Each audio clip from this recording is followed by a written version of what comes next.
কথাটো এইটো মিছাও নহয় মানে এজন সংগী বিয়া বা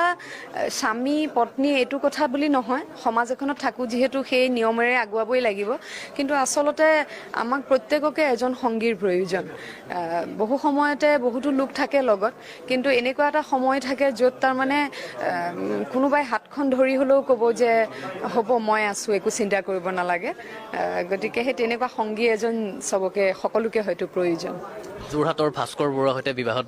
বিবাহপাশত আবদ্ধ হ'ব নতুন জীৱনলৈ পাতনি মেলিবলৈ ওলাইছে কিন্তু কেনেকৈ চিনাকি হৈছিলে প্ৰেম কেনেকৈ হৈছিলে অকমান যদি প্ৰেম তেনেকে প্ৰেম বুলি মানে নকওঁ কিন্তু মানে এটা বুজাবুজি এটা আণ্ডাৰষ্টেণ্ডিং তেওঁ মোক সাংঘাতিকভাৱে বুজি পায় আৰু ময়ো তাৰমানে তেওঁৰ যি জীৱন সংগ্ৰাম পিতৃ মাতৃক হেৰুৱালে 2017 চনত তাৰপিছত তাৰমানে মই ইনষ্টাগ্ৰামত লগ পাইছিলোঁ এনেই কেতিয়াবা কথা পাতোঁ কিন্তু লাহে লাহে মই নিজৰ ব্যক্তিগত কথা কিছুমান শ্বেয়াৰ কৰিবলৈ ল'লোঁ আৰু অলপ বেলেগ ধৰণৰ মোৰ ফোন নম্বৰ নিবিচাৰে এনেইতো সাধাৰণতে পটককৈ কোনোবাক কাৰোবাক ৰিপ্লাই কৰিলে প্ৰথমতে কয় ma'am can I have your WhatsApp number বা phone number he never asked my কেতিয়াও মোৰ ফোন নম্বৰ খোজা নাছিল তাৰপিছত আৰু তেনেকৈ কথা পাতোঁতে তেওঁৰ জীৱন সংগ্ৰাম মোৰ জীৱন সংগ্ৰাম ইজনে সিজনৰ খালানে শুলানে আহিলানে এইবিলাক কাৰণ তেওঁতো যোৰহাটত মই গুৱাহাটীত চ' এই যে খবৰ লোৱালৈ সেই খবৰ লওঁতে খবৰ নোলোৱাকৈ থাকিব নোৱাৰা হৈ গ'লোঁ আৰু ইমানেই খবৰ ল'লোঁ তাৰপিছত আমি ভাবিলোঁ যে ফোনতে খবৰ লৈ থকাতকৈ একেলগে থাকি নিজৰ ইজন সিজনৰ খবৰ লৈ ইজনৰ আনজনক ভালকৈ ৰাখোঁ সেইটোৱে চিনাকি প্ৰথম ক'ত হৈছিলে অকণমান যদি প্ৰাগ নিউজৰ দৰ্শকসকলক কয় ইনষ্টাগ্ৰামতে লগ পাইছিলোঁ মই প্ৰথম মেছেজ কোনে কৰিছিলে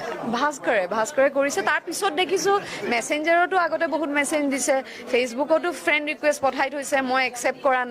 কৰাই নহয় ইনষ্টাগ্ৰামত মেছেজ দিছিল যে মেম এই উক্ত এটি গীতৰ কথা আৰু বহুত গান কৰি দিওঁ আৰু কেতিয়াবা কিছুমান গান এই কৈছে ma'am you look very beautiful in this song but this song is not good please be selective in doing song তো ইমান সুন্দৰকৈ উপস্থাপন কৰিছিলে গঠনমূলকভাৱে কাৰণ দুটা হ'ব পাৰে কোনোবাই খুব মৰম কৰে সৰহসংখ্যকে মৰম কৰে ভাল পায় ভক্তি কৰে বা শ্ৰদ্ধা কৰে খুব ভাল কথা লিখে আৰু কোনোবাই একদম বেয়াকৈ লিখে ট্ৰল কৰোঁতে বাট ভাস্কৰ বৰুৱা was someone যিয়ে ইমান কনষ্ট্ৰাকটিভ ৱেত এটা সমালোচনা উপস্থাপন কৰিছে মোৰো মানে লাগি গ'ল এই মানে কৈফিয়ত দিব লাগিব ইমান ভালকৈ কৈছে ময়ো ক'লোঁ এক্সপ্লেনেশ্যন যে কি কাৰণত কৰি দিওঁ সেই তেনেকে আৰম্ভ হৈছিলে কথা পতা মানে পজিটিভ সমালোচনা কৰি পেলাই আপোনাৰ লগত প্ৰেমৰ হৈছিলে গতিকে বিয়াখন কেতিয়া হ'ব বিয়াৰ তাৰিখটো যদি প্ৰাগ নিউজৰ যোগেদি আপোনালোকে কয় এতিয়াতো অপেন চিক্ৰেট হৈ গৈছে আৰু বিয়া 22 ফেব্ৰুৱাৰী ফাগুন মাহটো আচলতে মোৰ খুব প্ৰিয় ক'ৰবাত নিজকে তাৰমানে অলপ ফাগুনৰ মাহটো নিচিনাও লাগে একদম চব আছে মানে শিমলু জোপাই সাংঘাতিক ৰঙা কৰি ৰাখে পলাশ ফুলে শিমলু ফুলে কিন্তু তথাপিও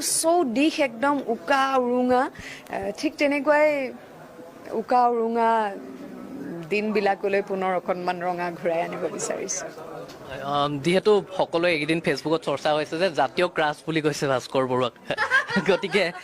হাঁহি থকা এখন ফটো ভাইৰেল হৈ আছে আপোনাৰ সৈতে গতিকে সকলোৱে আপোনাৰ শুভেচ্ছা বাৰ্তা দিছে গতিকে তেওঁৰ বিষয়ে কি ক'ব ছ'চিয়েল মিডিয়াত ভাস্কৰ বৰুৱা আগৰ পৰাই চেলিব্ৰিটি মই কওঁ ভাস্কৰে যেতিয়া আগতে এখন প্ৰফাইল পিকচাৰ দিয়ে প্ৰফাইল পিকচাৰখন 1500মান লাইকছ হয় মই ল'ৰাটো চেলিব্ৰিটিটো নহয় আমাৰ হোৱাটো মানে স্বাভাৱিক কিয় 1500 লাইকছ হয় তাৰপিছত ইনফেক্ট ইনষ্টাগ্ৰামত মোৰ যিখন ভাস্কৰৰ লগত ফটো সেইখন হায়েষ্ট লাইকছ তো মই তাক কওঁ বাপৰে এতিয়া মই তাক কৈছোঁ welcome to the celebrity jungle মানুহে বৰ মানে মোকো তাৰমানে মই যেতিয়া তেওঁৰ এই হাঁহিটোৰ আঁৰৰ সংগ্ৰামখিনি জানিছিলোঁ স্কুললৈ যায় কোচিং কৰে ভনীয়েক এজনী আছে দুয়ো অকলে জীৱন যাপন কৰিছে মাক দেউতাক নোহোৱাকৈ আমাক মায়ে ভাত বাঢ়ি থৈ দিয়ে বা বনাই থৈ দিয়ে গৈ শ্বুটিঙৰ পৰা গৈ খাওঁ তথাপিও ইমান কমপ্লেইনছ লাইফত অমুক নাপালোঁ তমুক নাপালোঁ অমুকটো হ'ল কোনো কমপ্লেইনছ নাই ভাস্কৰৰ সদায় হাঁহি থাকে আৰু সাংঘাতিক প্ৰেৰণা হাঁহিটো ভাস্কৰৰ চ' মই ভাবিলোঁ এই হাঁহিকণে মোৰ জীৱনলৈও বহুত পজিটিভিটি আনিব আৰু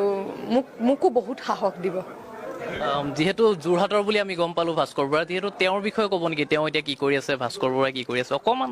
হৰি, মোক এতিয়া ভাস্কৰে ডিঙিত চেপি নধৰিলেই হৈছে আৰু। ভাস্কৰ মহৰ্ষি বিদ্যা মন্দিৰৰ টিচাৰ, ফিজিক্স আৰু মেথমেটিক্সৰ তেওঁ আৰু ইয়াতে তাতেও কোচিং ক্লাছেছ কৰে, টিউশ্যনছ কৰে, কোচিং ক্লাছেছ কৰে, পেছাগতভাৱে এজন শিক্ষক। আমি জনামতে আপোনালোক দুইজনৰ মাজত বয়সৰ কিছু ডিফাৰেঞ্চ আছে, গতিকে সেইটো আপোনালোক দুইজনে কেনেধৰণে লৈছে? আচলতে আচৰিত কথা, যেতিয়া মহিলাতকৈ পুৰুষজন সৰু হয় তেতিয়া সেইটো এটা চৰ্চাৰ বিষয় হৈ পৰে, কিন্তু পুৰুষজন মহিলাগৰাকীতকৈ যিমানেই ডাঙৰ নহওক সেইটো চৰ্চাৰ বিষয় নহয়। সেইটো হয়তো সমাজত আৰু সময় লাগিব নাৰীক তেনেধৰণেও গ্ৰহণ কৰিবলৈ, কিন্তু মই ভাবোঁ এইটো একো বিষয়ে নহয় আলোচনাৰ। আচলতে মেচিয়ৰিটি ডিপেণ্ড কৰে, তেওঁ কিমান মেচিয়ৰ, কিমান মোক বুজি পায়, মই কিমান বুজি পাওঁ। আৰু জীৱনহে, মৃত্যুৰে কোনো ভৰসা নাই, আজি আছোঁ কাইলৈ নাই, গতিকে যিকেইটা দিন আছোঁ ভাল লগা এজন মানুহৰ লগত জীৱনটো কটাব বিচাৰিছোঁ। বিয়া খাবলৈ মাতিব নাই? এজন সঁচা সৎ মানুহৰ লগত জীৱন কটাব বিচাৰিছোঁ। বিয়া খাবলৈ মাতিব নাই? বিয়া খাবলৈ আচলতে এইবাৰ অলপ সৰুকৈ প্ৰাইভেটকৈ বিয়াখন আয়োজন কৰা হৈছে কৰোণা কালত, আৰু সেয়া ভাল লাগিছে। পৰিয়াল চব বহুত সুখী, আৰু মোৰ আগৰ প্ৰয়াত স্বামীৰ শাহু শহুৰহঁতো সাংঘাতিক সুখী। মোৰ শহুৰে কন্যাদান কৰিব, মোৰ দেৱৰে আখৈ তুলিব, যিহেতু মোৰ দেউতাই আগতেই সুত ছিঙি মোক দান দিছিলে তেওঁলোকলৈ, গতিকে এইবাৰ শহুৰহঁতে কন্যাদান কৰিব। শুভেচ্ছা থাকিলে বৰ্ষাবাৰলৈ, আৰু নতুন জীৱনলৈ শুভেচ্ছা থাকিলে। আৰু বৰ্ষাবাই খুব কম দিনৰ ভিতৰতে